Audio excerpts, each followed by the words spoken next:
Hi guys, good afternoon. This is Ace Miller. Sa video na to, tuturuan ko kayo ngayon kung paano maglagay ng libreng SSL certificate sa iyong website.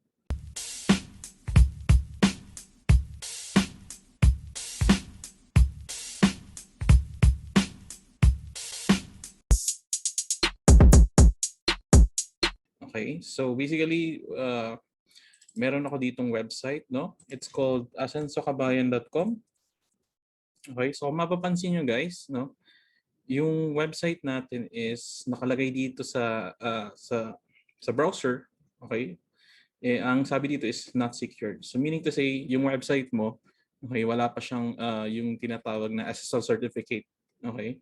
Meaning to say, pag ganito yung lumalabas sa website, okay, sa browser, no, parang ang feeling ng mga visitor is yung website is hindi siya safe. Okay? Paminsan naman, pag yung website is hindi secured, no, makikita nyo ngayon sa browser nyo, no, yung tinatawag na um, yung um, yung tinatawag na website is um, not secured. Okay? Makikita nyo yung sinasabing your connection is not private. Okay? So ang tendency niyan kapag yung isang user or yung isang visitor ng website, no, pag nakita niya yung page na ganyan, automatically hindi siya ngayon tutuloy. Okay? Kasi yung browser, okay? Let's say for example yung Chrome, yung Google Chrome, okay, pinapakita sa kanya ngayon yung tinatawag na warning sign na yung website is not secured. Okay? So to prevent that, no, ang kailangan natin gawin is we have to add SSL certificate. Okay? So kung mapapansin niyo dito sa website na to, no, hindi siya secured for the meantime. So ang gagawin natin, lalagyan natin siya ng free SSL certificate. Okay? But yung ibang mga hosting provider, no, you don't need to purchase any SSL certificate kasi paminsan bundle na siya. Okay? So ang gagawin natin ngayon, okay, we're going to add another SSL certificate. We are going to add SSL certificate para sa website natin. Okay? So every time na may magbabrowse dito sa website natin, hindi siya magmumukhang unsecured. Okay? So the first thing you have to do, okay, is you go to Google and type mo yung tinatawag na Cloudflare. Okay? And then you have to create your account. Okay? So to do that, no, punta ka lang dito sa sign up and then fill upan mo lang lahat ng details na hinihingi sa'yo. Okay? So you have to create, you have to put your email address and then yung password. No? Then just click yung create an account. Okay, so since meron akong account dito, no, I don't need to sign up again. Okay, so let me just put my account. Let me just log in. No? Okay, so since nakalagin na tayo, no, ang una nating gagawin is we have to put the website name or yung website link. Okay, we have to add that. No, so ang gagawin natin is we're going to go back sa website natin and then copy mo lang yung URL and then paste mo lang dito. Okay, and then click mo lang yung add site. Okay, let me just remove yung yung mga extensions. Okay, so you just have to paste yung website name, no, it's asensokabayan.com, and then after that you just have to click add site. Okay, and now ang gagawin mo ngayon is you have to go all the way down, okay, and piliin mo lang yung free, yung 0 monthly. Okay, so we don't have to pay for the SSL certificate. So piliin mo lang yung $0, no, and then click yung continue. Okay, and then sabi dito you have to check or you have to change the DNS server. Okay, so pag naka-proceed ka sa number 2, okay, ang gawin mo is you go all the way down. Okay, then just click continue. Okay, and then sabi dito, okay, so na-determine ka ni Cloudflare kung ano yung hosting provider ko. Okay, so sabi na dito, just go log into your GoDaddy account and we have to remove daw yung DNS server na to. Okay, kailangan natin palitan yung DNS server na to into the Cloudflare DNS server. Okay, so Para magawa yan, okay, ang gagawin natin is we have to log in first sa GoDaddy account, which is yun yung hosting provider nitong website na to. Okay. So maglalagin lang muna ako sa GoDaddy, no? Then I will just skip itong part na to para matakpan yung confidential access. Okay, so ngayon lagi na ako sa GoDaddy account ko. Ang gagawin ko na lang is hanapin ko yung tinatawag na DNS server. Okay? Para mahanap natin yun, kailangan natin pumunta ngayon sa domain name natin. Okay? So hanapin mo lang yung domains mo dun sa products, dun sa GoDaddy. Okay? So all the way down, makita nyo dito, no, yung domain, mga naka-register na domain. And then pwede mo na siyang i-click yung DNS. Okay? So makita mo dyan, meron DNS dito. Okay, pag clinic mo yan, okay, makita mo na ngayon yung DNS servers. Okay, so ang gagawin natin ngayon dito, okay, is ilalagay natin or papalitan natin yung DNS server. Okay, so from GoDaddy DNS server, papalitan natin ng Cloudflare DNS server. Baba tayo sa pinakababa. Tapos makikita na ngayon natin yung mga DNS name servers. Okay, ito yung default, no? Ito yung DNS server ni GoDaddy. So ngayon papalitin natin 'yan, okay, by just clicking change. Ang gagawin natin ay enter my own name server. Okay? Tapos ang gagawin na, copy mo lang yung link or yung DNS server nung nasa Cloudflare. Okay, so copy ko lang 'to. Okay, ito yung magiging name server number 1. Okay. Tapos yung name server number 2. Okay. And then, pagkatapos, click nyo lang yung save.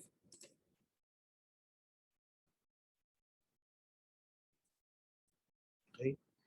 And then, pagkatapos nyo maklik yung save, gagawin nyo ngayon, check nyo lang yung box. I consent to update name servers for the selected domains. So, just click yung yes, yung box na yun, then click yung continue.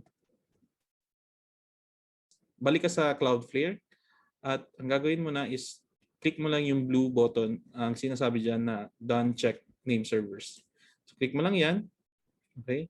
And then, click mo yung get started. Okay? So, ito, no, sa number 1, sabi dito, automatic HTTPS rewrites. Okay?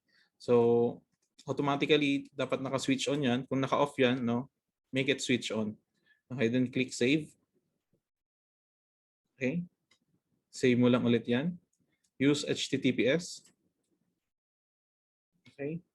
And then, save mo rin siya. No? Just leave itong mga choices na to into unchecked. Okay? And then, click mo lang din ulit yung save. And click mo yung finish. Okay? So, ang gagawin na natin ngayon is, makikita mo na, nakapasok ka na sa dashboard ng Cloudflare. Okay, ang gagawin mo is all the way down, pwede mo na siyang i-check, okay, or i-test kung napalitan na nga ba talaga yung DNS server by clicking yung button na sinasabi dyan ay check name servers. So makikita mo dito ngayon, kapag color green na may check siya, that means napalitan nga talaga yung name server niya.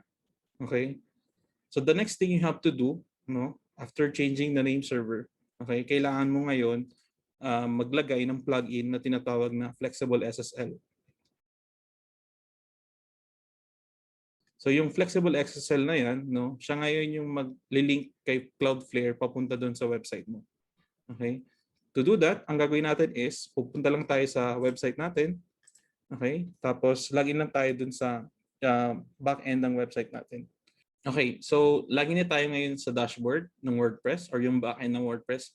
Ang gagawin na natin ngayon is kailangan natin mag-install yung tinatawag na plugin. Okay? Ano ba yung plugin na yon? Yung plugin na yon, no? Ang tawag po doon is Flexible SSL. Okay? So ang gagawin mo lang, punta ka lang doon sa plugins, no? Tapos add new. Pagkatapos mo mag-add new, search mo lang yung plugins na Flexible SSL. Okay, so after mo siya makita, okay, install mo lang. and then activate.